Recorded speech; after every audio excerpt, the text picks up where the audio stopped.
I am happy to announce the 10th annual Butch Ward Scholarship Bass Fishing Tournament that is being held at the Fish and Games Club on Big Slack on the Upper Potomac River. The event is Sunday, October 26th, and blast off is at 7:30 a.m. It is $115 per boat. You can fish with a partner or by yourself, and the event is going to go until 3:30 p.m. Big Slack on the Upper Potomac River is a scenic impoundment in Western Maryland, and it's one of the few places in Maryland you can safely operate a fiberglass bass boat without any motor restrictions.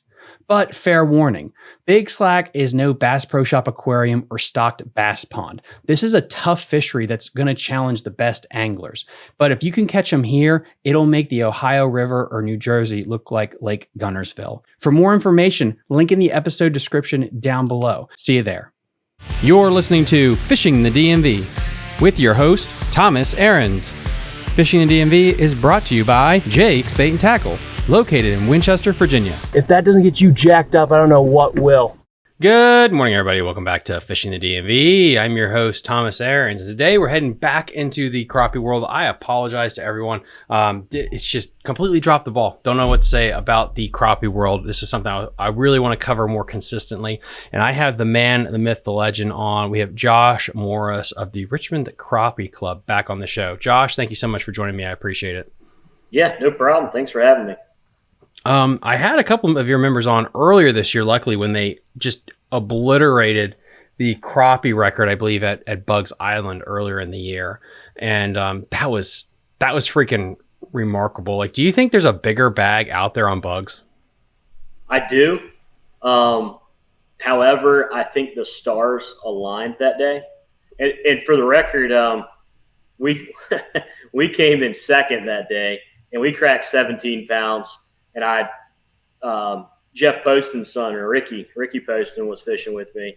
And I told him we went to the weigh-in. I said, I'm not going to say we won it, but if anybody beat us, they earned it. And they earned it. So a little disappointing, but I couldn't be more excited for Jack and Tripp for winning it. And the stars just aligned. All the conditions, we were fishing the same area. And most of the people that fish the trail know the pattern. And, a lot of people are moving around the lake and we're struggling. And it kind of ended up in the area we were fishing later in the day. And I think they missed out on it. But what we were seeing, there were a lot of good fish that wouldn't bite. The opportunity for even bigger bag was there. That's wild. Yeah. Is it just perfect time, like the perfect year? Honestly, it's been accumulating for a couple of years now. Is it just the best crop of crappie in that lake? So I started fishing Bugs back in, I guess, 2020. So I've only been fishing it really for 5 years. And it's definitely been the best year that I've seen. With that being said, a lot of people say that crappie fishing has a lot to do with the spawn cycles and how good of a spawn that you have. And so that's going to happen. They said there's going to be waves up and down as far as the quality and quantity of fish. Not saying that it's going to keep getting better and better, but right now it's really good. With that said, what do you think of your year so far? Like, if you had to do a year in review?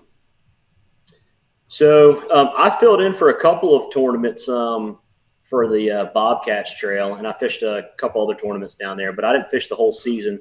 Jeff and I are going to be fishing the whole season this year, and it's starting in September, runs September through April. But the Richmond Crappie Club, we had 5 tournaments this year like we have in the past. Started in February, and then the last tournament was in June, and our classic is in October. And my wife fishes with me, Fairdale, and we've done really well. There were 5 tournaments. I was sick for one of them, so I couldn't make it. So I had some other folks that ran the tournament, but we won the other 4, and we got big fish in 3 of them. So we were really happy about that. And the level of competition is growing every year too. Everybody's getting a lot better. So we were very excited and surprised to do that well this year. This is a very high level question that probably, like, you could just go on a tear on. How is it you're so consistent? I mean, is there anything that you could base it off of, like how you've been able to consistently put out a good performance? With crappie fishing, I think it's a little easier to be more consistent compared to some other species, for the sake that if you understand what you see on the screen and you understand when something's happening or not happening, and you put in the time and effort to pre-fish, those things go a long ways. So I have a lot of tournaments where I'll put the trolling motor in the water and I'll look for 10 minutes. I'm like, it's not happening. We got to go. I'll look, it's not happening. We got to go. And just moving. And I know too many people that fish for the wrong size fish. I mean, at the end of the day, I mean, it's not uncommon to catch 50 crappie in a day, plus. And when you only need to weigh in 7, you only need to catch a dozen fish. So there, a lot of people come to the weigh and say, "Oh man, I caught 60 fish," but none of them, just couldn't find the right ones. It's like, well, why did you catch 60 fish? You can see it on the screen. Only target the big ones, and so that's a lot of times what we'll do. And it kind of surprised me. I was talking to one of my buddies that does a lot of bass fishing, and he was surprised with the fact that I don't just start out trying to get a limit. If I think it's going to take 1.5 pounds to win the tournament and 1.25 pounds to get a check, then I'm not going to target any crappie less than 1.25 pounds. And later in the day, if we haven't filled our bag, then maybe I will. But if you know what size fish you need to catch, just pass up so many fish, and that's really going to help you out at the end of the day. How hard is it to tell the size on your scope? And that's actually something we should actually talk about. What size? What's your scope setup that you're running for people at home? Yes, I started off with the 9-inch graph with Garmin with the 32 transducer. Now I have a 12-inch screen with the 34 transducer. Originally, when I had the 9-inch, I thought going from the 9 to the 12 was just 3 inches bigger. It's going to be a little easier to see because it's a bigger screen. That's not true. The processor is significantly better, and the image quality is significantly better, and it's so much easier to tell what's going on. The range also, going from the 32 transducer to the 34, I can see a lot further, a lot easier. And then I run my trolling motor really hard and really fast, especially when the fish aren't on brush. If they're in open water, I may set the range out to 100 feet, and I may have the trolling motor on 9, just going and sweeping and looking. Then once I spot the fish, I'll decrease my range. And usually when I'm targeting the fish, I've got the range set at like 25. The other thing I'll do, yes, I'm very close to the fish. I finally got power brakes. I think the last time I talked to you, you were asking if I was going to get them. Yep. I said, I don't think so. I don't think they're needed. Well, everybody else is starting to get them. And to be competitive, I mean, the more bells and whistles you have, it definitely helps. So what do you think? I really like them, for sure. I mean, now it's like, how did I not have these all along? With that being said, the only thing I wish with mine, and they're supposed to be coming out with it, is a variable speed adjustment. Ah, okay. Because I've got 2 40-pound thrust trolling motors on the back, and it's a lot of power. And I have had a few times where it spooks fish. The main thing, if I can spot the fish 60 feet away and I just tap it so I stop just enough where I won't run them over, then I can use the trolling motor in the front to ease up on those fish a lot slower. The other thing that's crazy too is that you can not only run the trolling motors are facing backwards. So when I say I'm pressing the button for them to go forwards, it's backing the boat up. But I can also run the trolling motor in reverse so that it pushes the boat forward. And I've had a few times where I'll spook fish in front of the boat if I'm just trying to bump the boat to go forward just a little bit more. And so now having the trolling motors on the back, I can bump the boat forward to be less likely to spook them. But the other thing I was talking about with the range, I see a lot of people that always want to see the bottom. And a lot of times these bigger fish, or even just crappie in general, if you go to a lake and you're in the same area, in the same pattern, and you're like, every fish I'm seeing is 10 to 12 feet deep, well, then that's just what you need to be looking at.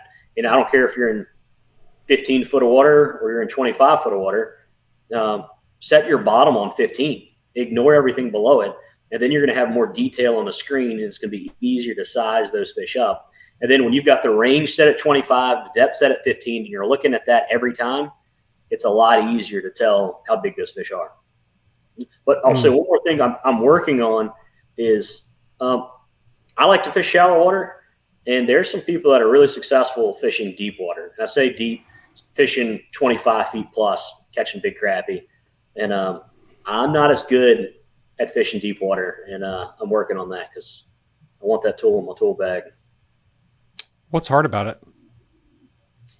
So if you have a fish that's tight to structure, and say it's in 8 foot of water, and it's 4 foot down, I can generally size that fish up pretty easily. But then if you have let's say the fish is on a small piece of brush and it's 30 feet down, your screen, you have to have your bottom set on 30 instead of on 15. And so now the dot that you're looking at is so much smaller, and it's hard for me. I use my grid lines. People give me a hard time. But when you use your grid lines, you can tell, is that fish over 12 inches or is it under? And if it's over 12 inches, by how much? Now, if the fish is tight to a piece of wood and it's 30 foot down, it's so hard for me to tell, is that 12 inches or is that 15 inches? Mm-hmm. So the easiest way to tell is just to catch it. So, but like I said, I don't want to catch every fish. I'm just trying to catch the larger ones. Yeah, and that's interesting because with crappie specifically, right? They do separate up and pair up by size. Is that correct? Depends on the time of the year. I think the big crappie act a lot more like bass. And I talk to a lot of bass fishermen because you go to some of these lakes and you want to know who's caught the biggest crappie there. It's probably a bass fisherman, and they've probably caught it on a jerk bait or spinner bait or something like that. And it's not like a school of fish. It's one individual fish.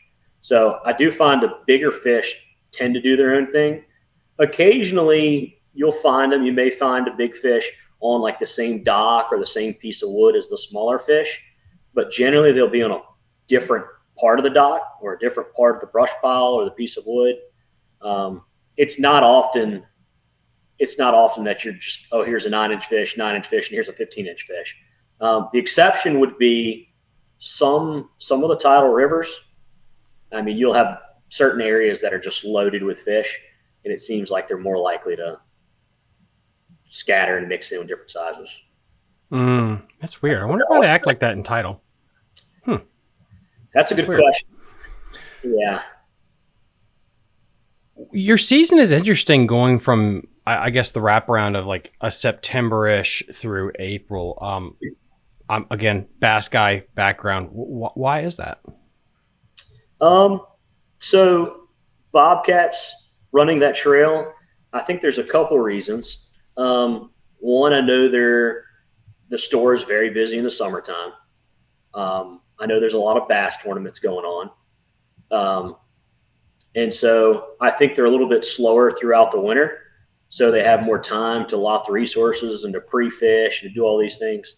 And then I also think that a lot of the serious crappie fishermen prefer the winter months because that's when you start catching the bigger fish and the fish start roaming.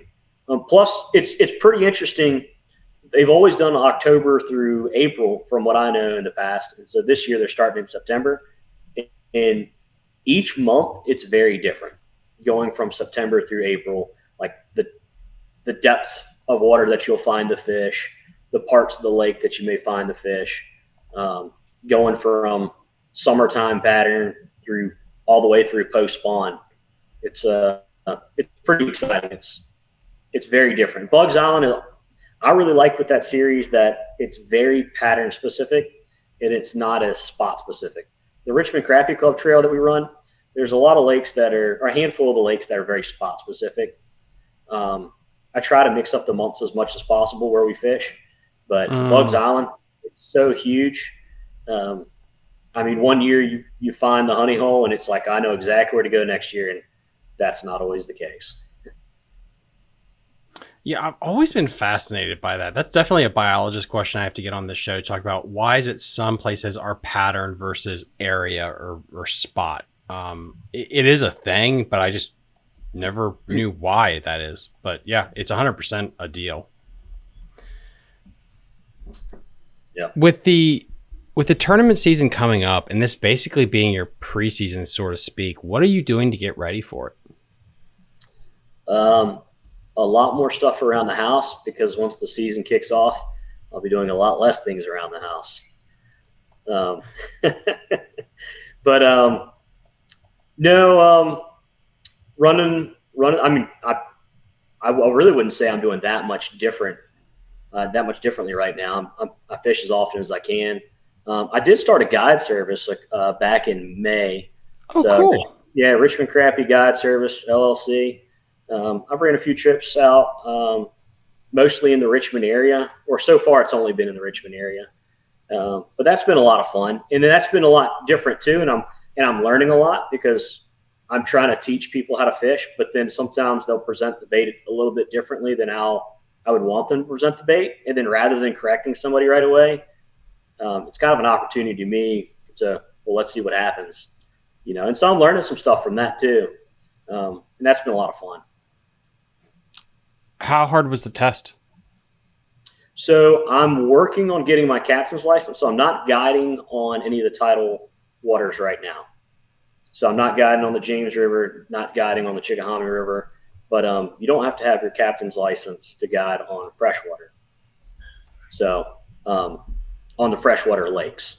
So anyways, but I've got the course material, and I've started taking like the online classes, just finding the time to work on it.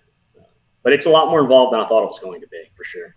Yeah, it's wild in some of these exams where it's like they want you to talk about tidal charts if you're just going to be like guiding on like Smith Mountain Lake, where none of it matters. So yeah, that can definitely be frustrating, but that'll be fun for you to be able to get out on the water more. And I mean, part of it is refining your skills, but also just staying more involved in fishing in general. September fishing for crappie, high level. What should people be looking for or expecting in your area? I'll say that in general, August and September have historically been, I would say, two of the tougher months, but just in the sense that finding the larger fish can be challenging.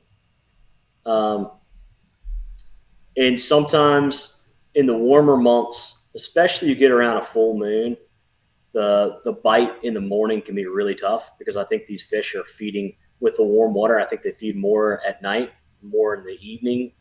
And so by the morning time, I don't think they're feeding quite as good.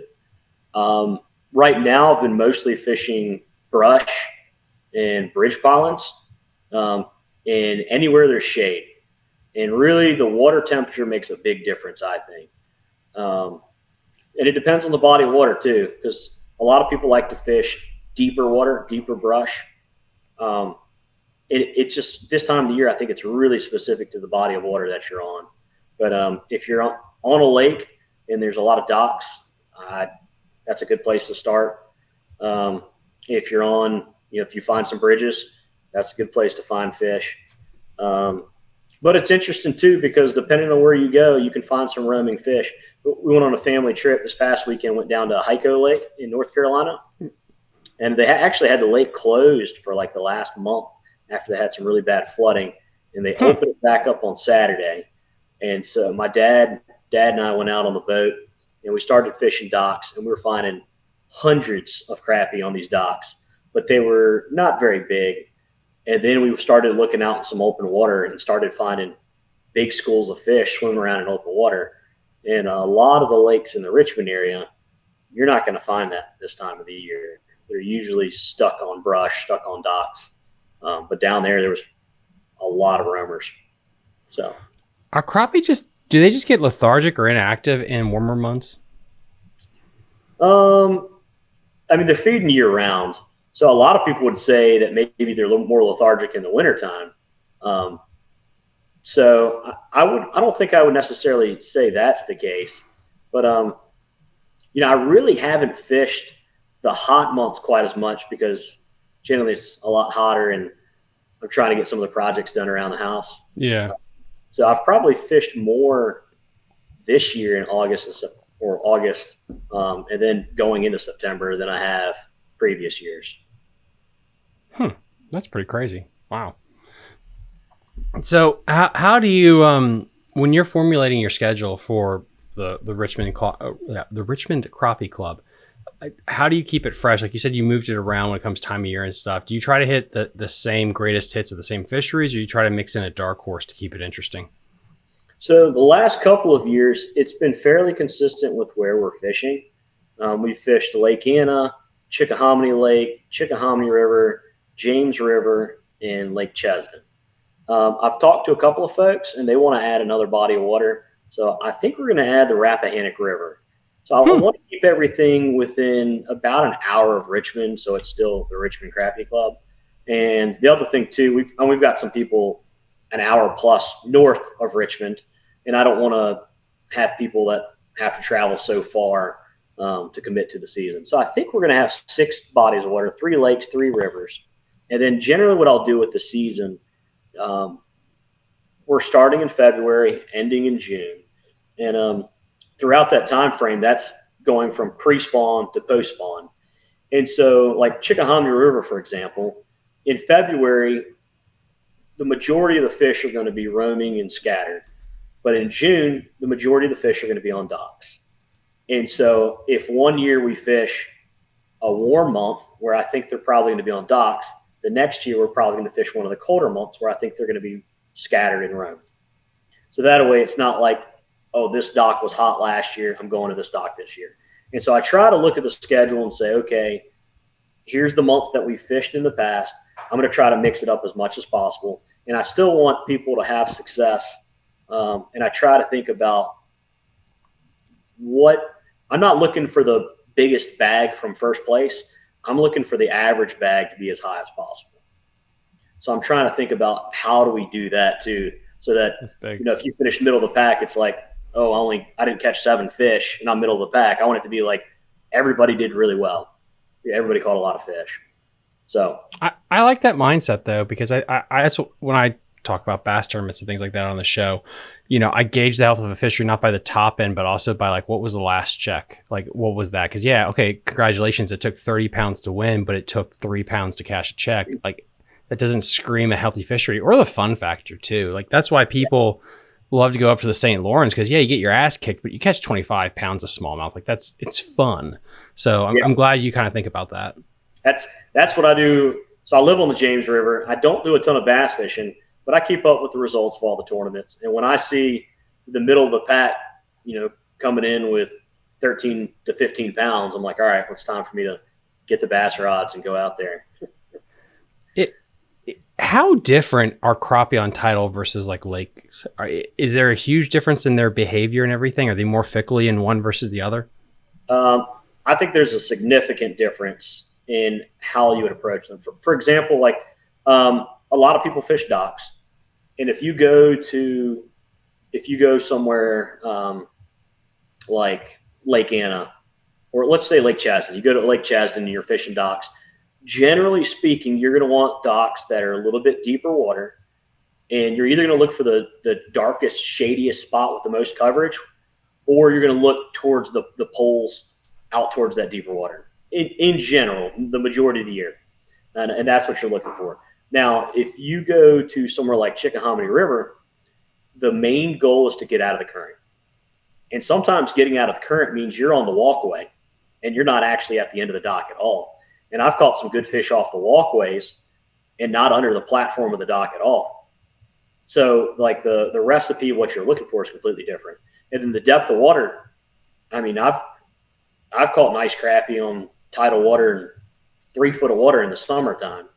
And you go to a lake and that's probably not going to happen. So, and as far as the bite goes, in general, I think the bite is a lot better in tidal water. I think a lot of these fish get a lot less pressure, and I think they're more opportunistic. I agree with that. I totally agree with that. Yeah, and they're just, because people are afraid of tidal fisheries in general. They're fickly compared to a lake, and so there's that weird factor of the unknown that really keeps people off. And then also like the James you talked about, it's weird because you also have like Chick Lake right there. I mean, when you guys have events, do you incorporate Chick Lake and the Chickahominy River, or would that be 2 separate events you'd be hosting? That's 2 separate events. and they fish like two separate places too. Really? That's wild. Yeah. Huh. Yeah. That is so cool. Yeah, I need to get down there so badly and go check that place out. If somebody wanted to get into crappie fishing this September and join your organization, how would they do that? What do they need to kind of get involved? Just reach out to me. Give me a call. Send me a message. Go on the Richmond Crappie Club Facebook page. Post a comment on there. Reach out to anybody in the club. It's we were talking last year. We had a fish fry last fall before we started going into this season this year, and we invited the people that had come out to the majority of the tournaments, and we were talking about, like, is this a tournament series or is this a club? And it's kind of a hybrid, I would say, because we're competitive. It's a tournament series, but we're all doing it because it's fun. In crappie fishing, a lot of people that are getting into it want to learn, want to understand how they can go out and take their kids and catch crappie. And that's really what I want it to be, an open, like, inviting atmosphere. So just reach out, send us a message, and come out to some events. We share a lot of tips and tricks. I always ask the top three, like, you don't have to, spill the tea and give everything away, but how did you catch your fish? Just give a general, like, I was throwing plastic baits on a 1/16 ounce jig heads, and I was fishing brush piles on the main lake. Just share something like that. Just give everybody a clue on what to do. And it's a lot different. I think some people, when the first time they show up to a tournament, they're like, "What's going on here?" Mm-hmm. But it's it's a lot of fun. And then, like, a lot of folks, it's it's like, "Hey, I'll take you to the spot, like, but I'm going to wait till after the tournament." And so it's fun. It's a lot of fun. If you had to pick one event that you scheduled that you think that's going to be some sparks flying, is it going to be Bugs Island again next year? Or you think there's going to be a dark horse that's going to really turn some heads? So for the Richmond Crappie Club specifically? Yeah. So we don't fish Bugs Island. Let's see. I've tentatively come out with the dates. But I haven't announced them yet, and I haven't reached out to the venues. So what place next year that you fish you're looking forward to, that you think, regardless if it's Richmond or Bobcat? Yeah, I think Bugs Island, the Bobcats Trail, is going to be really interesting this year, because there's some folks that are fishing it that are really, really good. It is a very competitive trail.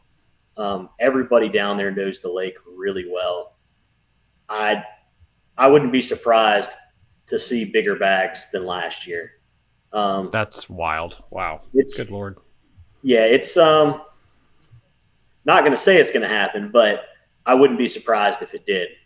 Because this past year, just seeing some of the bags that were put up. As far as the Richmond Crappie goes, I think a lot of people get surprised every year with Lake Anna, folks that crappie fish Lake Anna.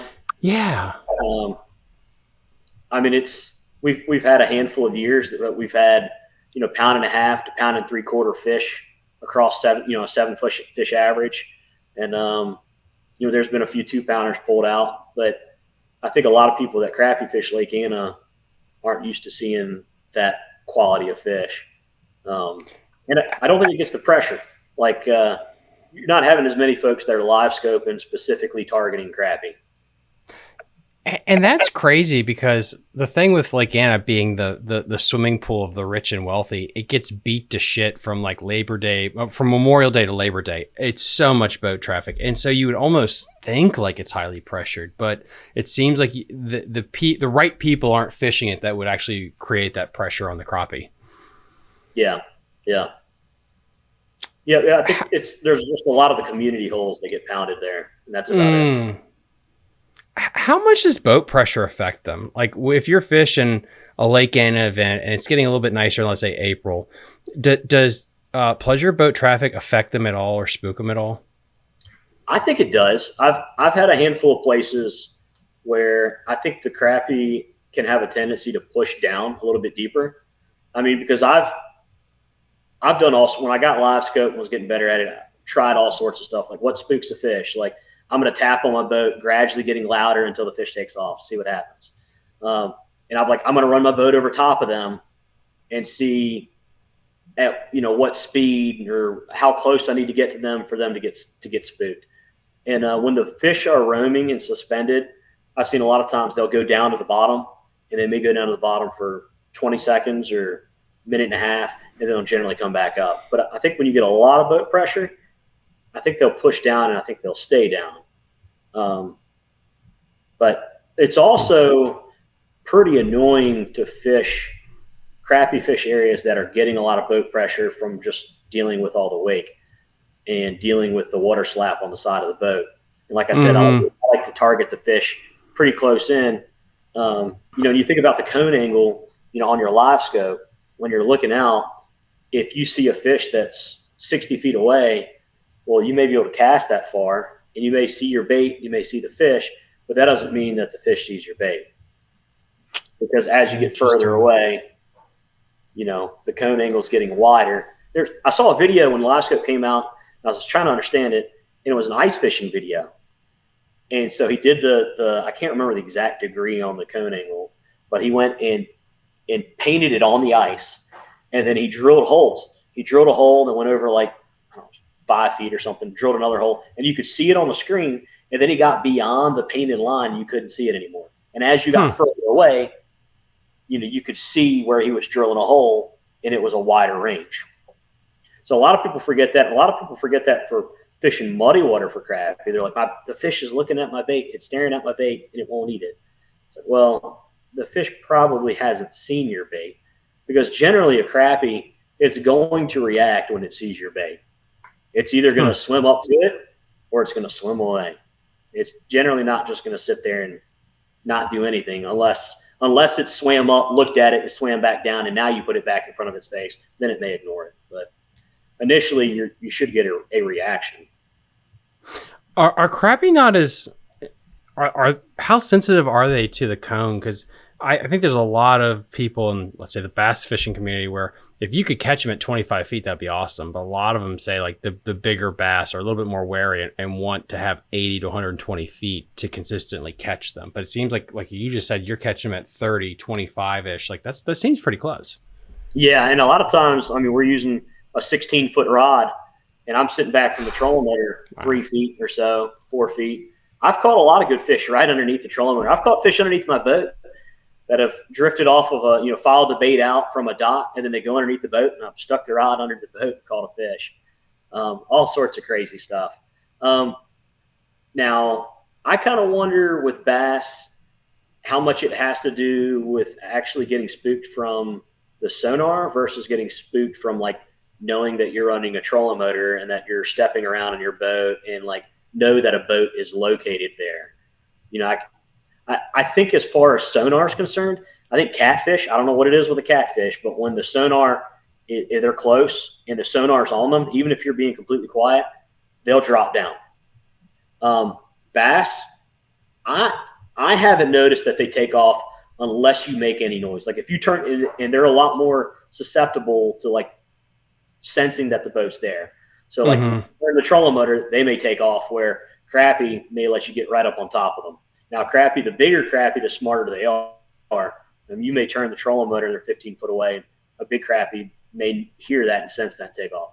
But talking about being spooky with the sonar, I actually went on a guide trip out in California. My wife and I went out to San Francisco, and then went to a bunch of national parks, and then we went to Clear Lake. Oh, cool. Yeah, that was awesome. That was a lot of fun. And sorry to disappoint you. We went on it was a crappie trip. It wasn't a bass trip. Did it disappoint? Or was it everything people say? It was. I'd really like to go back, and I'd really like to run the boat and have my boat. It was a lot different than I expected, because in general, it's not very deep. It really wasn't clear at all. They said that they have an algae bloom every year in August. They said a lot of times people aren't even fishing in August. So the water was had a really greenish tint to it. Almost looked like Gatorade colored, like green, Wow. like a lemon kind of color. And we would look, and we're fishing docks, and he would look at a dock and see that there were crappie under it, and then he would point away. He was like, no, the fish are going to get spooked if we sit here and like look at them, which I've never seen that to happen. So I don't know. I mean, maybe a different body of water, maybe there's something to it. I really would have liked to spend like a weekend and like test all those theories. But the crappie we caught were thick, and we caught several bass. We probably caught 8 or 9 bass while crappie fishing, like multiple bass off of the same dock. And the bass were all healthy too. The biggest one was, I don't know, 4.5 pounds or something. Oh my God. That's so freaking on cool, a crappie jig. Oh, that's gotta be fun. Oh, that's fun. Yeah, I wouldn't be shocked if they're getting educated. Like, I mean, why couldn't their lateral line pick up the sonar? And I think it's, if they keep feeling it through multiple boats, they will probably start picking up on what that sensation is hitting their lateral line. It's interesting that catfish, because I've seen the same thing with flathead up on Big Slack where I'm at, where you get a big old flatty that goes by the boat and you hit him with the cancer beam and he just pivots immediately 180 and hauls ass away. So I don't know what it is about catfish that they're more sensitive to that than other species apparently. So that's weird. Yeah, that's really weird. Yeah. Josh, I really appreciate you coming on today and really just showing us what this area has to offer with crappie fishing, and of course the Richmond Crappie Club as well. Is there anything I can promote for you, give a shout out to? I asked some folks in the Richmond Crappie Club any topics that they wanted to cover. And one topic, which I think is pretty interesting, Lake Chesden. I don't know what you know about Lake Chesden, but it is stunted and overrun with tiny, tiny crappie. Most of the time when you see the result of Richmond Crappie Club, you'll see a lot of boats that don't have 7 fish because we have a 9-inch minimum. And people catch hundreds of crappie that are 8 to 9 inches long. And every once in a while you'll catch, our biggest fish this year for the Richmond Crappie Club season came from Lake Chesden, over 2 pounds. It's just stunted with little fish. And I've talked to a biologist there, and he said that a big part of the problem is that the fish, there's no bait that's the right size for the crappie. So they'll just like feed on little bugs off the bottom. And he's aged the fish for us at the weigh-in, a couple of fish, and said, hey, look, this fish is 8 years old and it's 9.5 inches long. And it's crazy that these fish just don't grow. So I've asked several times about threadfin shad, like if it would make sense, if they would survive. I've been told that they wouldn't survive, but I don't know. I just kind of scratched my head. There's some deep areas at Lake Chesden towards the dam, and I just feel like people say that, and the Game Commission says that what you need to do is remove as many small fish as possible. There's no size limit on the lake. They say just remove all the small fish that you catch. Well, then I wonder, even if you remove the small fish, if there's still no bait for fish to get any bigger. Like a lot of the bigger crappie that we've seen, and a few folks that have kept bigger crappie will find like small bluegill in their belly, and it's generally the white crappie with a bigger mouth have a better chance of inhaling like a gizzard shad or something, small gizzard shad. But I don't know. It's just the topic of bait makes me scratch my head and wonder what opportunities there are around the state. And I'm sure there's other lakes that are the same way. I wonder what can be done with that. And it possibly is forage. It is an issue there. I'm assuming it's just gizzard shad, bluegill, and crappie that exist in Chesden, correct, as a forage species? As far as what I know, but I'm sure somebody else would know better. And that's crazy because the bass. I know the bass fishing there has been extremely good of recently. Of course, the flatheads are in there pretty thick as well. So, that's something we're going to have to get a biologist on to talk about what's going on at Lake Chesden or what needs to happen to kind of fix up that fishery for sure. And there's some other crappie lakes that I think are neat, like what's below Smith? Leesville Lake. I had a couple people on to talk about Leesville earlier this year, and apparently that's a little hidden gem that no one really fishes. So it's we got so many places to fish in this state. Yeah. Yeah, it's awesome. Yeah, it really is. Yeah. Yeah, we talked about Leesville as being an option for like a Richmond Crappie Club Classic, but it was ready to go elsewhere.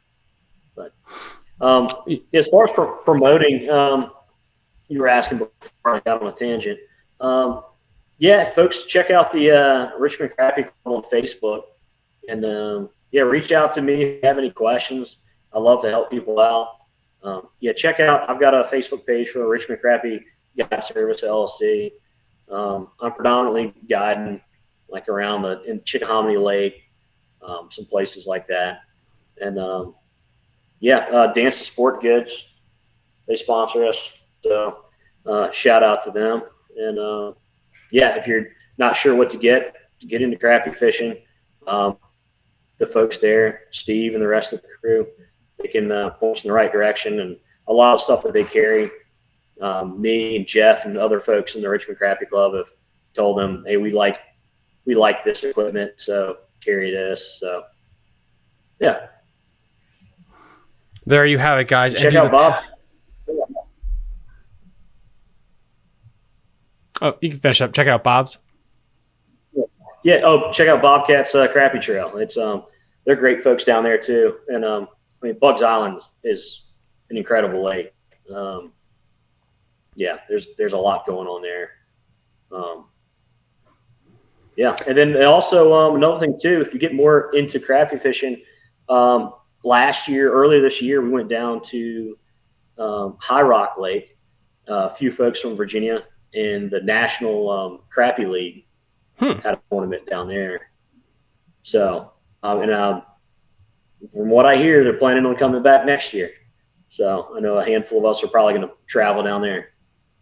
And I'm definitely going to have to cover that because I was through somebody, I remember somehow that conversation of High Rock. And my first thought was like, I just didn't think High Rock was a big time crappie lake. So it's interesting. I think some lakes get reputations for better or worse for different things. High Rock is notorious for not necessarily the best bass fishing, great high end weights, very, very highly pressured, but apparently crappie fishing there is phenomenal, which is great to hear. Yeah. When we went there, the lake was, I can't remember what it was, 8 foot low, 9 foot low. Yeah. So that changed things up significantly. Jeff and I and a few other folks from Virginia, we went up to Lake Erie last fall and fished a crappie tournament up there. There were 64 boats in that one, and that was pretty exciting to go up to Lake Erie. Actually ran out to some of the islands in my boat and caught crappie out in some of the islands and like some of the marinas out there. It was pretty wild. I didn't know there were crappie out there. That's pretty cool. Huh. Yeah. That's a hidden gem. Now the water level was down several feet. So a lot of the areas that the folks like to fish, they said it just wasn't. It didn't showcase like it normally does. But originally they were saying that they thought it was going to take a 2-pound average crappie in order to win. That's just so crazy. Like that is such an interesting fishery up there that I could do so many shows on, because not only are they great lakes, but it's like it's frustrating. I've had people on before that talked about the weather. It's so weather dependent up there because you can't run if the wind goes one direction. It's crazy how you think you have this huge area that you can fish, but a lot of times you have to stay close because you don't want to get stranded out there in literally the inland ocean. Yeah, this tournament, in a handful of the crappie tournaments, it's pretty interesting. There you checked in at a boat ramp in the morning. They would check your live well, and then you could drive to any ramp in the state. You had to stay in Ohio, and it had to be a body of water that connected to Lake Erie. So whether it was a creek, river, on the actual big lake, marina, as long as it connected to the Lake Erie, you stayed in Ohio waters the entire time. You could go wherever you wanted. So people were driving hour plus east, hour plus west, launching right there where the check-in was at and going all over the place. And it was a pretty interesting concept. And then when you got to the ramp, you could put your boat in. It was a certain time frame, like 30 minutes before blast off or something like that. and then you couldn't blast off until a specific time that you had from your start time, and then you had to be back by a certain time. So you had to factor the travel coming back into how long you wanted to fish. But it was interesting because there were people fishing all sorts of different patterns. And then if you had a small boat, like some of the folks were fishing out of like 16-foot John boats, and they were able to fish a national level crappie tournament because they could go and launch in some little creek and stay tucked away. That is so cool. That is so cool. Josh, I'm going to have you on again to be able to talk about that more. And then guys, I'll definitely have Josh on, or whoever wins the first Richmond Crappie Club event here coming up in September. As always, guys, through the power of editing, I'm going to link everything in the episode description, including a link so you can go check Josh out if you want to get a guided crappie trip in the Richmond area. As always, guys, like and subscribe to the channel, and we'll see you next time on Fishing the DMV. Bye. You're listening to Fishing the DMV with your host, Thomas Ahrens. Fishing the DMV is brought to you by Jake's Bait and Tackle, located in Winchester, Virginia. If that doesn't get you jacked up, I don't know what will.